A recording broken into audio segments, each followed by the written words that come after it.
All licenses are a fraud. Brace yourself. Let's go. Book reference. The term license is defined in law as, quote, a permit to do something illegal.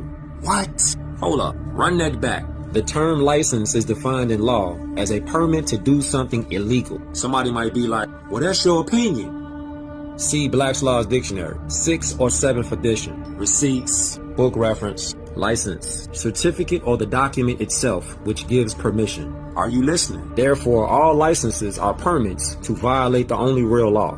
Inalienable rights are the rights bestowed by God at birth upon all living men. All other laws are subordinate to God's law.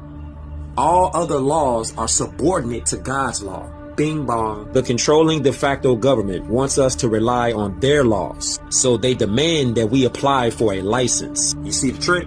For example, a driver's license, a marriage license, a gun license, etc. Anything that they say requires a license. That's pretty much everything. Somebody might ask, well, how do they get away with it then? They succeed in this intimidation through the corporate courts and police enforcement by so-called officers who have been brainwashed and reinforced by mandatory training programs. Wow. Book reference. States cannot license rights.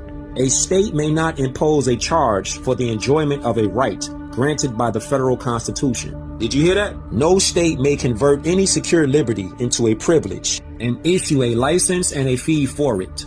Maduk vs. Penn. If the state does convert your rights into a privilege and issues a license and a fee for it, you can ignore the license and a fee and engage the right with impunity.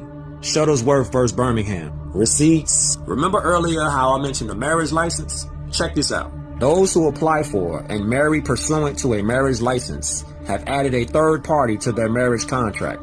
The third party is the master, by and through his agent, the corporate state. What? The marriage license gives the state the legal right to decide the fate of the husband, wife, and possessions they procure during their marriage.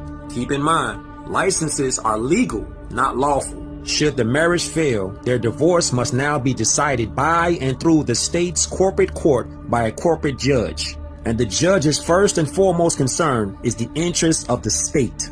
You didn't need a license, but since you went and got one, the corporate state became your master and you the slave.